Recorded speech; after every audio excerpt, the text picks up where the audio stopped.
Admiral James Walker stood on the bridge of the EDF Valiant, his hands clasped behind his back as he stared at the endless sea of stars.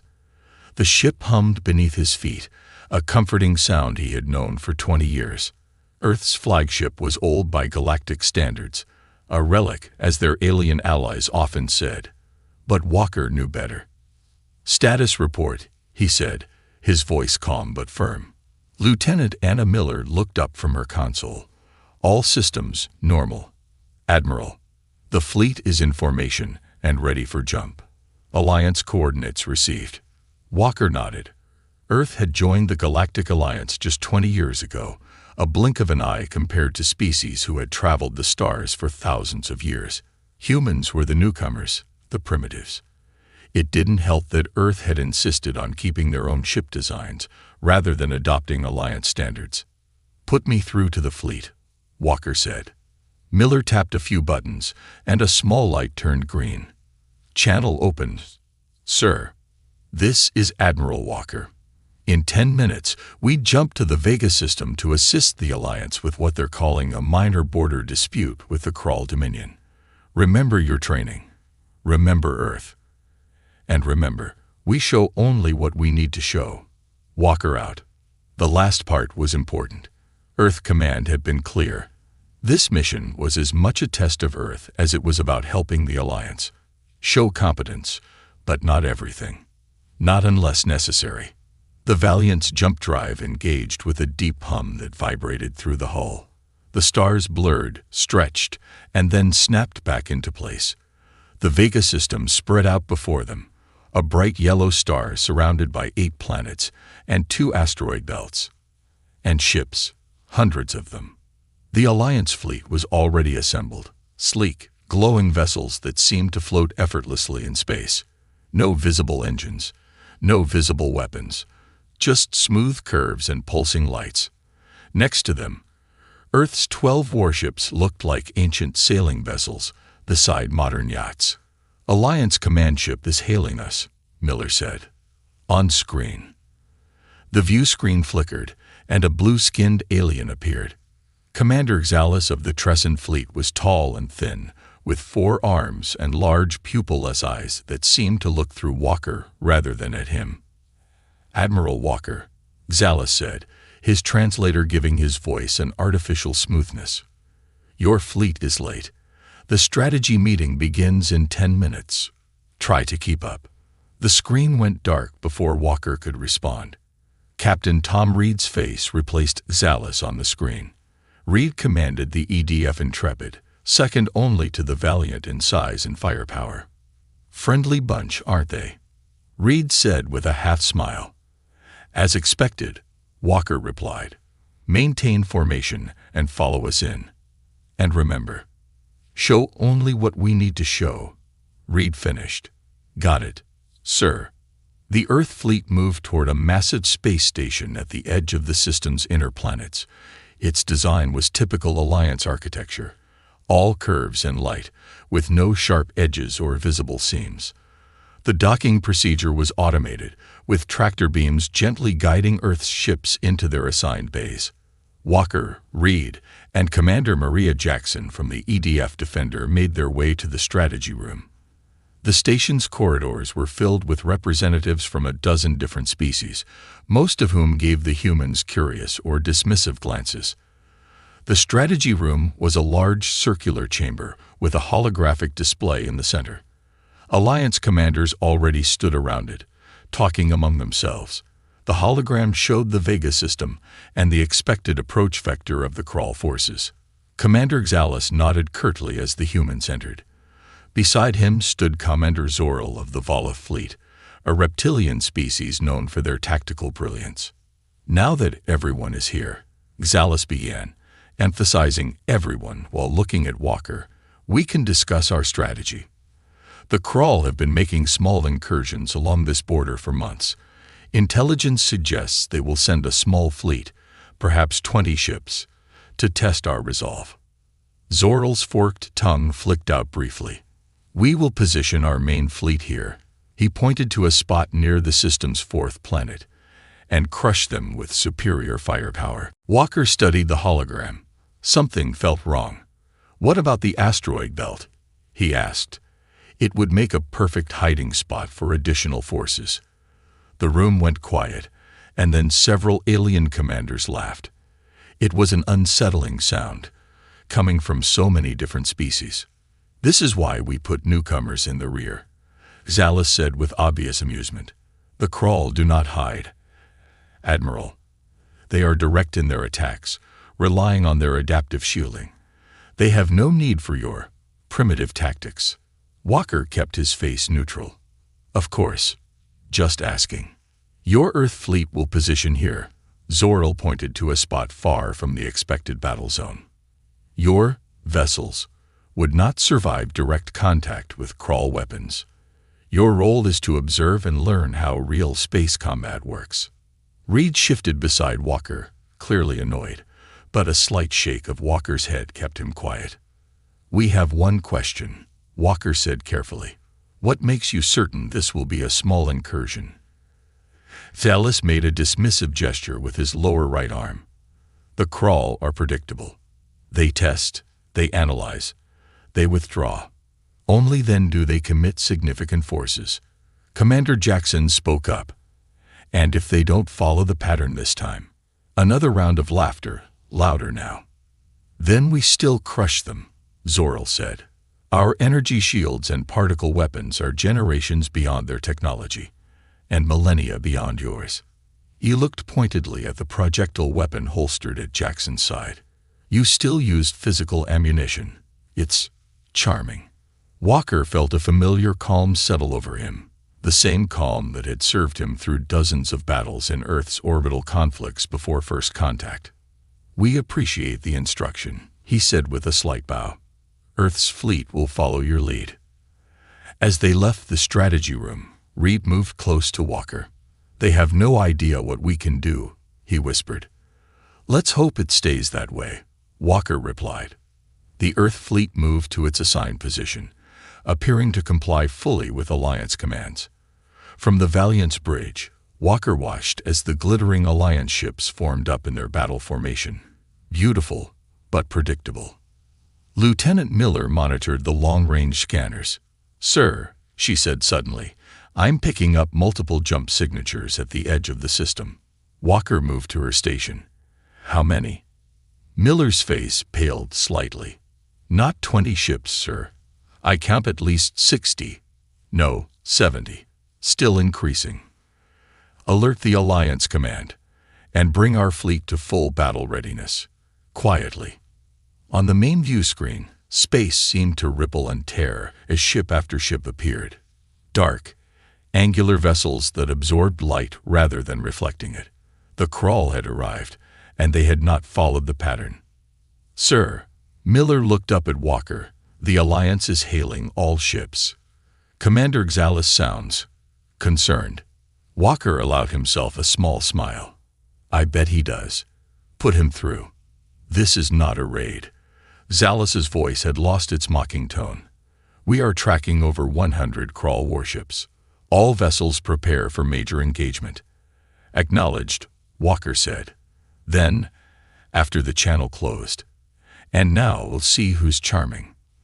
The Krawl fleet moved forward, their formation perfect and threatening.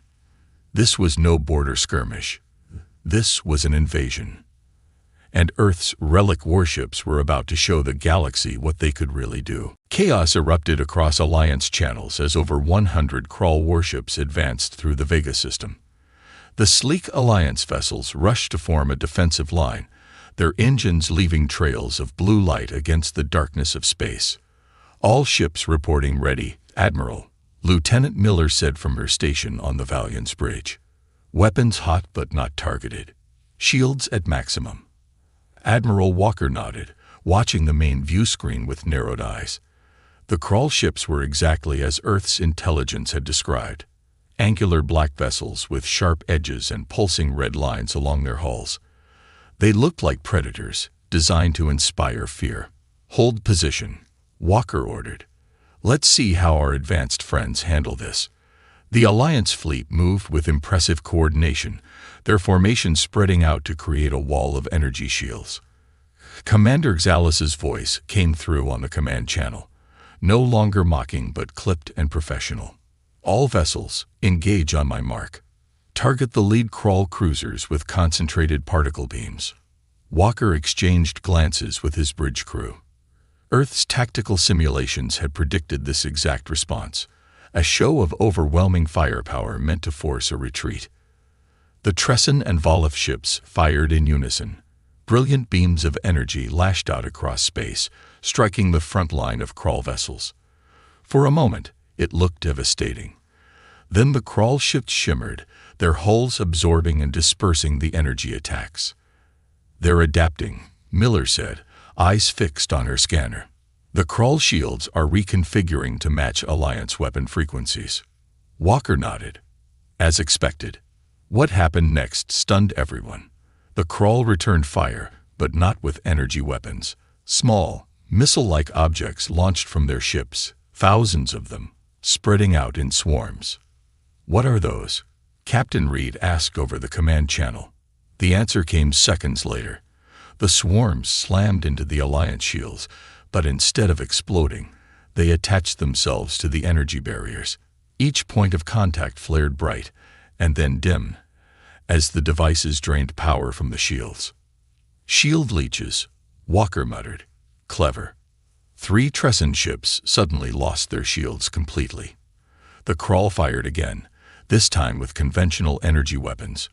Without protection, the beautiful Alliance vessels were torn apart, their hulls never designed to withstand direct hits. "Alliance fleet is taking heavy damage," Miller reported. "Their formations are breaking." Walker watched as the carefully planned Alliance defense collapsed in minutes. The crawl had studied their enemies well. Each Alliance tactic was met with a precise countermeasure. It wasn't just a battle. It was a slaughter. "Admiral, we're receiving a direct communication from Commander Xalas," Miller said, surprise evident in her voice. The view screen showed Xalas's command center, filled with smoke and flashing emergency lights. The commander's blue skin was now pale, almost white. "Earth fleet," he said, his translator struggling to maintain a steady tone. "We request immediate assistance. Our shields are ineffective against their current weapons."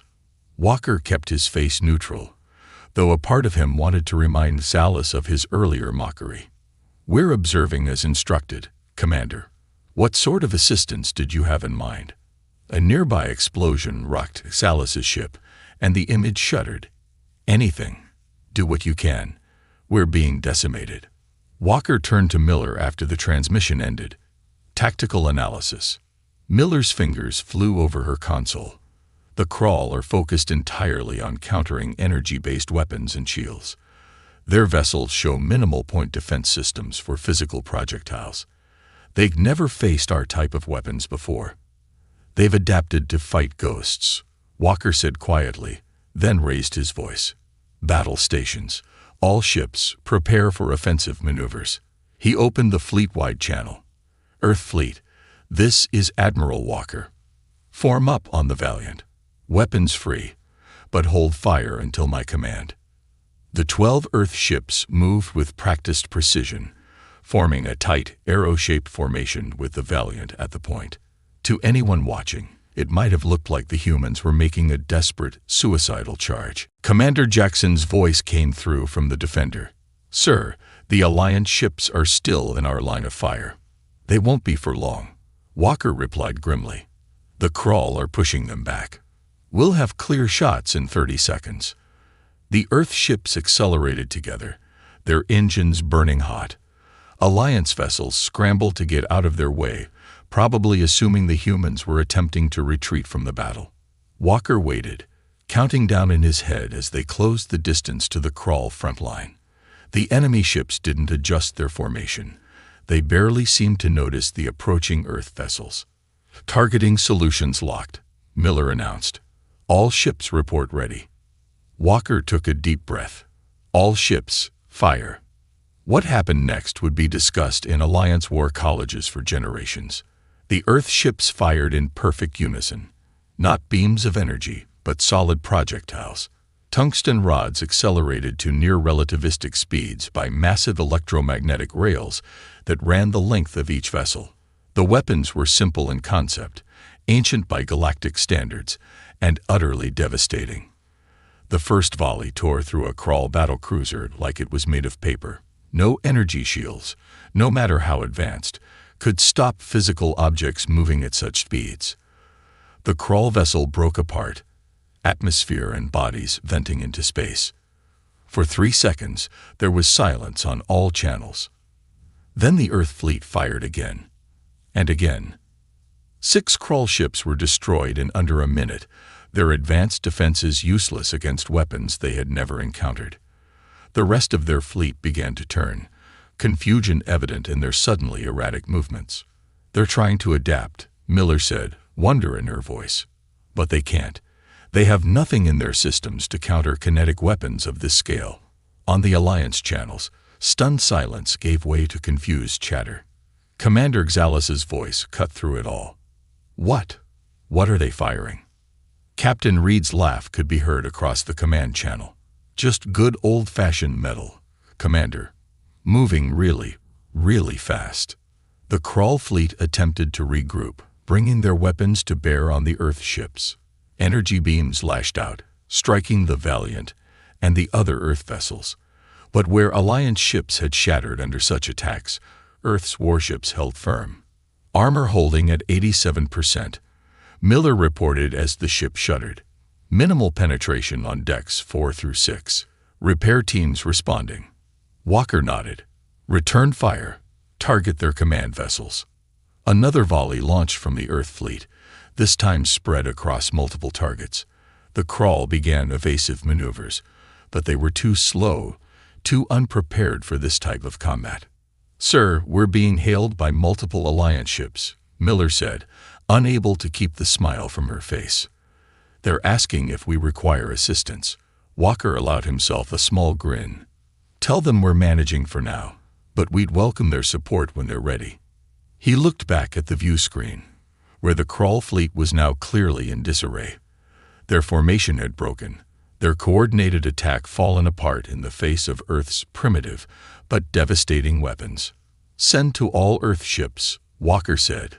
"Phase 2 begins now. Deploy drone swarms and prepare for close engagement." As the small, deadly drones launched from Earth's warships, Walker thought about all the mockery, all the dismissive comments about relics and outdated technology. Perhaps after today, the galaxy would learn an important lesson. Never underestimate humans and their capacity for warfare. The battle had only just begun. Space around the Valiant lit up with explosions as Earth's drone swarms engaged the Krull fleet. Unlike the sleek, single-purpose weapons of the Alliance, Earth's combat drones were small, ugly, and brutally effective. Each one carried a modest payload, just enough to damage a specific system on an enemy ship.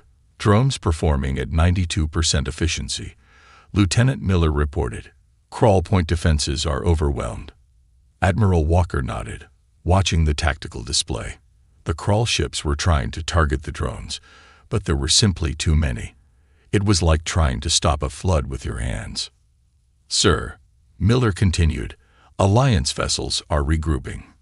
Commander Xalas is requesting coordination information." Walker allowed himself a small smile. Just hours ago, the Alliance commanders wouldn't have dreamed of asking Earth for tactical advice.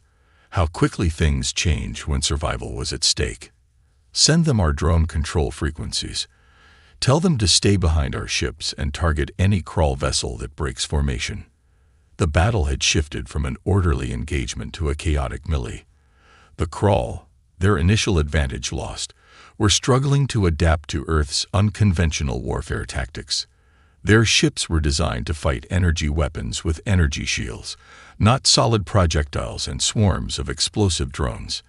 Captain Reed's voice came through on the command channel. "Admiral, my forward section is heavily damaged. We've lost 2 railguns, but the rest of the ship is operational. On any Alliance vessel, such damage would have meant retreat or destruction. But Earth ships were different. They were built to take hits and keep fighting." "Maintain position, Tom," Walker ordered. Use what you have left. The EDF Intrepid continued firing, even with part of its bow torn open to space. Emergency bulkheads had sealed off the damaged sections, and the crew carried on as they had trained to do. This was what set human ships apart. They were designed with the expectation of damage. Commander Jackson's Defender moved to support the Intrepid, positioning itself to cover the damaged ship's blind spots. The two captains didn't need orders to coordinate. They followed battle tactics developed over centuries of Earth's naval warfare. On the main view screen, Walker could see that several Alliance ships had begun to mimic Earth's formation. The beautiful, fragile vessels were trying to position themselves behind the sturdier human ships, using them as shields while firing their energy weapons through gaps in the formation. "They're learning," Walker observed. Miller nodded. "Yes, sir." "And the Crawl are losing their cohesion." The tide of battle had turned dramatically. The Crawl fleet, which had begun with such overwhelming force, was now scattered and defensive. Several of their ships were attempting to withdraw, but Earth's drones pursued them relentlessly. A massive explosion drew everyone's attention. One of the largest Crawl vessels had suffered a catastrophic reactor breach. The shockwave damaged nearby ships, creating even more confusion in the enemy ranks. "Status report," Walker demanded. Miller scanned her console. "Alliance fleet is down to 60% strength. Our fleet is at 85% combat effectiveness, though several ships have taken significant damage." Walker studied the tactical display. The Crawl still outnumbered them, but numbers meant little when your tactics failed. He opened a channel to the entire Earth fleet. "All ships, implement Formation Delta. Prepare for close quarters engagement." Earth's vessels began to move in what would have appeared to ancient eyes like a naval battle line. Ships positioned themselves side by side, creating overlapping fields of fire that no enemy could pass through without taking multiple hits. "The Crawl flagship is moving," Miller announced. "They're targeting the Intrepid specifically." Walker frowned. The enemy had identified Reed's damaged ship as a weak point. "Warn Captain Reed. All nearby ships provide covering fire." But it was too late. 3 Crawl cruisers converged on the Intrepid, their weapons concentrating on the already damaged sections of the ship. The Earth vessel shuddered under the assault, more of its hull peeling away into space. "Intrepid is reporting critical damage," Miller said, her voice tight. "Their main reactor is destabilizing." Reed's face appeared on the command screen. Blood ran down from a cut on his forehead, and smoke filled his bridge. "Can't hold her together much longer, James," he said, using Walker's first name for perhaps the first time in their long service together. "Abandon ship, Tom," Walker ordered. "Get your crew to the escape pods." Reed shook his head. "No time. And they'd just pick off the pods anyway." His expression hardened. "But I can make this count." Before Walker could respond, the Intrepid's engines flared to full power. The damaged ship turned and accelerated directly toward the largest Crawl cruiser. "Tom, don't," Walker began, but the channel had already closed. The bridge crew of the Valiant watched in stunned silence as the Intrepid slammed into the Crawl vessel at full speed. The resulting explosion engulfed both ships, and when the light faded, nothing remained but debris. "Captain Reed and the Intrepid are gone," Miller reported, her voice barely a whisper. "So is the Crawl cruiser."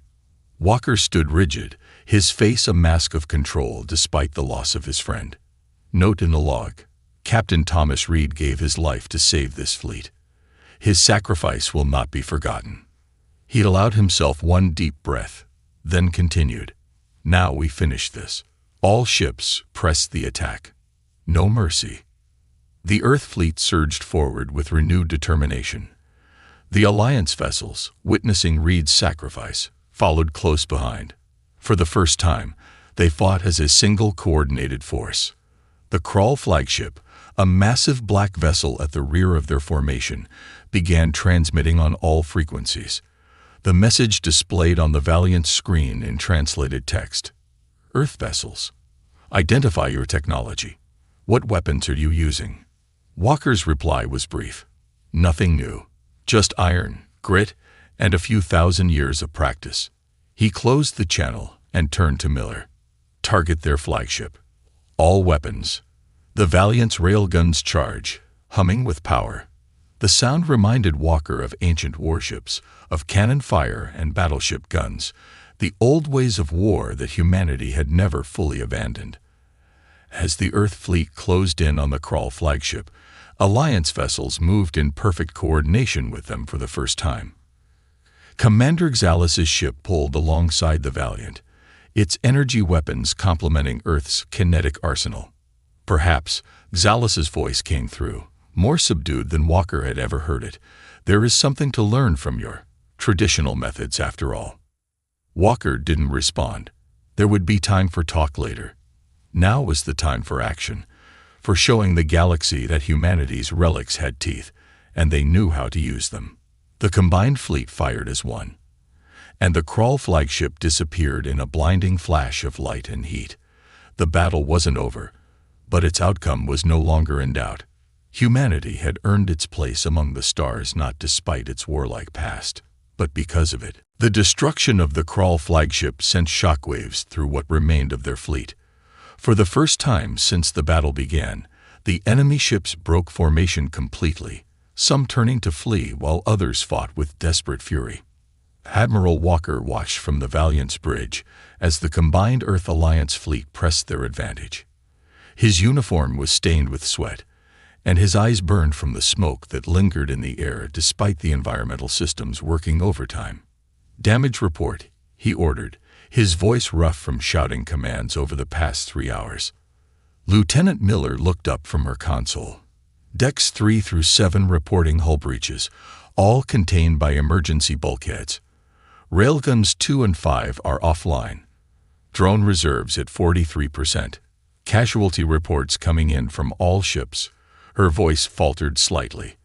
But our combat effectiveness is still at 70%. Walker nodded grimly. They had lost good people today. The Intrepid was gone with all hands, and every other Earth ship had taken damage. But they were still fighting, still effective, while the Krull fleet was falling apart. "Sir," Miller continued, "Commander Xalis is requesting a direct channel." "Put him through." The Trescent commander appeared on screen. His blue skin was now ashen gray with fatigue, and one of his 4 arms was bandaged. "Admiral Walker," Xalis said, his tone respectful for the first time. "My tactical officers have analyzed your combat data. We believe the remaining Krull forces are attempting to regroup near the outer planet. If they succeed, they could mount another attack." "Agreed," Walker replied. "What do you propose?" The question seemed to surprise Xalis. Just hours ago, he wouldn't have bothered asking the primitive human for tactical input. Now, he was seeking it. "My remaining ships have adapted our weapons based on your tactics. We can modify our energy beams to create kinetic impacts. Not as effective as your railguns, but it should help." "Good," Walker said. "Have your fastest ships harass their flanks. Keep them from regrouping. My fleet will drive straight up the middle." "That would expose your vessels to concentrated fire," Xalis objected. Walker's mouth curved in a grim smile. "That's what our armor is for, Commander." After the transmission ended, Commander Jackson from the Defender contacted the Valiant. "Admiral, the Defender's forward armor is at 30%. We'll take heavy damage if we push straight in." "Understood, Maria," Walker said. "But we need to keep their attention on us while the Alliance ships hit their flanks. Can your ship take it?" Jackson didn't hesitate. "Yes, sir. We'll hold together." Walker turned to his bridge crew. "All hands, prepare for maximum acceleration. Weapons crews, load armor-piercing rounds. Medical teams on standby." The remaining Earth ships formed a tight wedge formation with the Valiant at the point. Their engines burned hot and bright as they accelerated toward the regrouping Krull vessels. Behind them, the more nimble Alliance ships spread out in a wide arc, preparing to strike from multiple angles. "They're targeting us," Miller warned as the distance closed. "All Krull weapons converging on our formation." Walker gripped the railing of his command station. "Steady," Hold course. The first hits came seconds later. Energy beams and plasma bolts slammed into the Earth ship's armor. Metal glowed, and in some places, vaporized under the assault. But the ships continued forward, unrelenting. Armor failing on decks 9 through 12, a damage control officer reported. Emergency teams responding. Walker felt the ship shudder beneath his feet. Distance to target. 30 seconds to optimal firing range, Miller answered, her fingers dancing over her console to reroute power to critical systems. The Valiant's hull groaned as another hit struck home. Warning lights flashed across the bridge. A nearby console exploded in a shower of sparks, throwing a young officer to the floor. A medic rushed to help him. 20 seconds, Miller counted down. Walker opened a channel to the fleet. All ships, prepare to fire on my mark. Target their engine sections. The Earth vessels continued to absorb punishment as they closed the distance. On the tactical display, Walker could see the Alliance ships beginning their attack runs on the Krull flanks. Commander Xalis had kept his word. 10 seconds. The Defender took a direct hit to its bridge section. For a heart-stopping moment, Walker thought they'd lost another ship, but then Jackson's voice came through, strained but determined. Defender is still operational. Bridge relocated to auxiliary control. 5 seconds. The Krull ships began to adjust their formation, finally realizing the danger of the head-on assault. But it was too late. Mark. Walker shouted. The Earth fleet fired in perfect unison.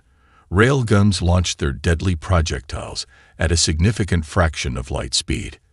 At this range, there was no time for the Krull to evade. The tungsten rods tore through their hulls, shredding engine compartments and weapon systems. Simultaneously, the Alliance ships struck from both sides, their modified energy weapons causing actual physical impacts rather than the easily deflected beams they had used before. The Krull fleet, caught in this devastating crossfire, began to break apart. Some ships exploded outright, while others drifted powerless, their engines destroyed by the Earth fleet's precise targeting. Direct hits on 80% of targets, Miller reported, unable to keep the triumph from her voice. Alliance forces reporting similar success on their targets. Walker allowed himself to breathe again. Damage control. Status. Multiple hull breaches, sir. Life support failing on Deck 6. Railguns 1 and 4 still operational. The rest are offline. The battle wasn't over, but the momentum had clearly shifted. The remaining Krull ships, perhaps a third of their original number, were in full retreat, fleeing toward the jump point at the edge of the system. Should we pursue, Admiral? Miller asked. Walker studied the tactical display, considering their options. His ships were damaged, his crews exhausted. They had achieved their primary objective, defending the Vega system, but at a heavy cost. No, he decided. Let them go. They'll carry the message back to their leaders. What message is that, sir? Walker looked at the view screen, where the retreating Krull ships were visible as tiny points of light. That humanity isn't to be underestimated. That our relics have teeth. A new transmission came through. A direct message from Supreme Commander Gorv of the Krull forces. The alien's face filled the screen, his gray skin and 4 yellow eyes conveying an emotion Walker couldn't quite identify.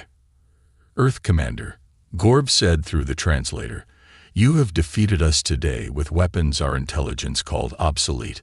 How is this possible? Walker considered his answer carefully. Your intelligence was incomplete, Commander Gorv. You prepared to fight energy with energy, shields with shields. You forgot the oldest lesson of warfare. And what lesson is that? Gorv demanded. That innovation comes from necessity. Earth hasn't known peace for most of its history. We've been fighting ourselves for thousands of years. War is in our blood. Gorv was silent for a moment. We will meet again, Earth Commander. Count on it, Walker replied. And next time, we won't be using just the old weapons. The transmission ended, and Walker turned back to his crew. Despite their exhaustion, their faces showed pride and determination. They had proven themselves against overwhelming odds. All ships, Walker ordered, stand down to recovery operations. Assist Alliance vessels as needed. And someone find Commander Zalis. I believe we have some tactical discussions to continue. As the Earth fleet began the long process of damage assessment and repair, Walker knew one thing for certain. The galaxy would never laugh at Earth's Relic warships again. 3 days after the battle, Admiral James Walker stood in the Alliance Council chambers aboard the massive space station orbiting Vega Prime. The circular room was filled with representatives from 24 species, many of whom hadn't even known humans existed a week ago. Now, they all watched him with a mixture of curiosity, respect, and in some cases, unease.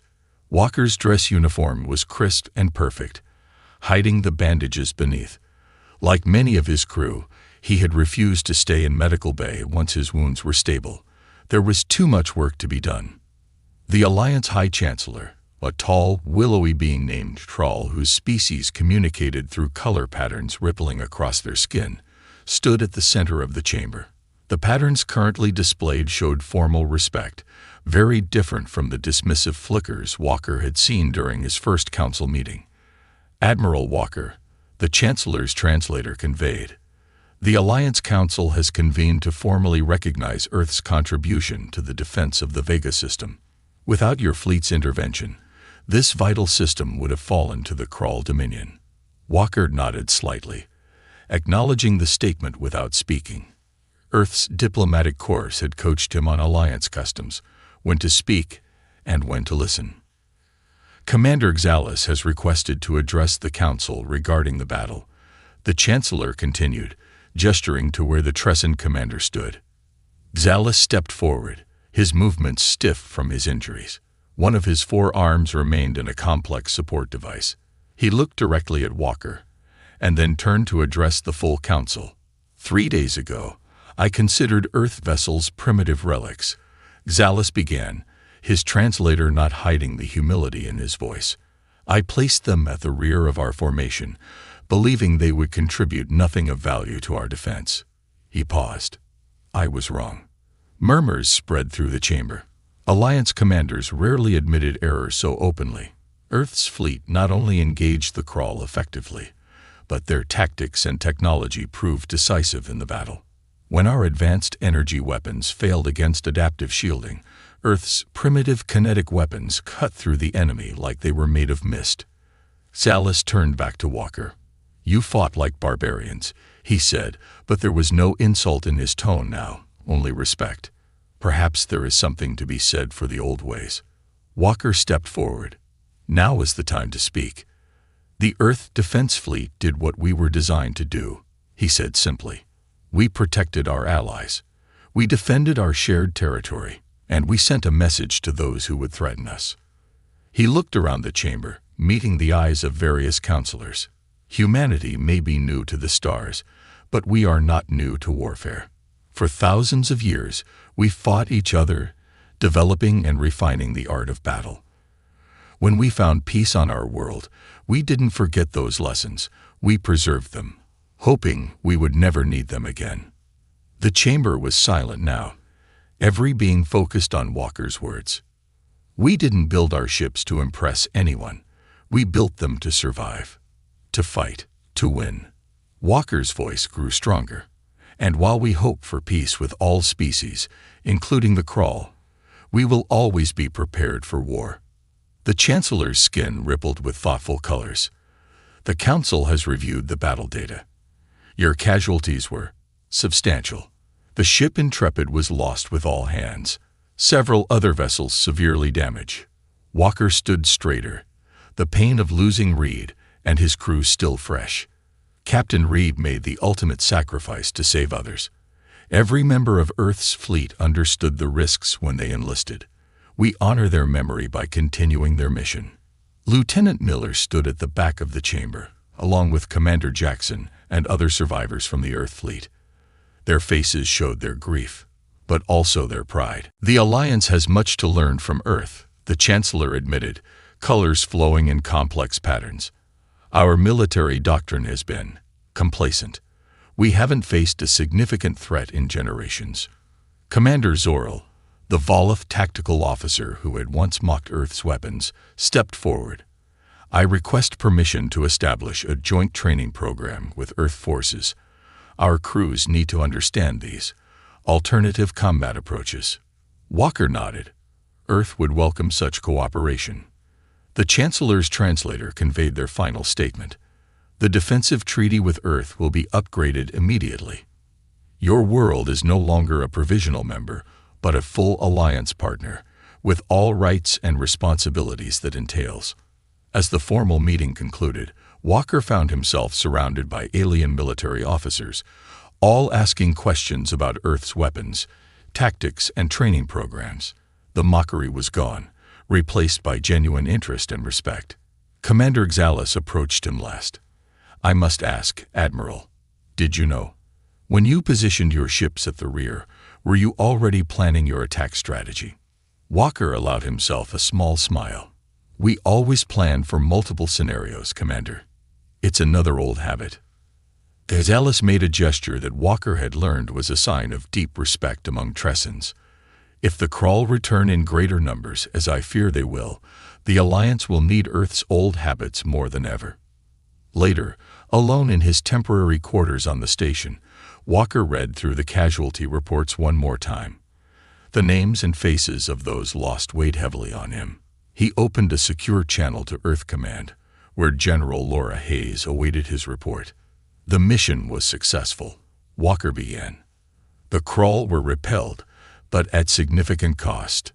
Hayes nodded, her expression solemn.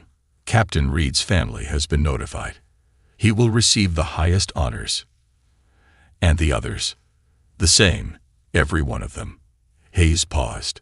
The manufacturing facilities are already working at full capacity, James.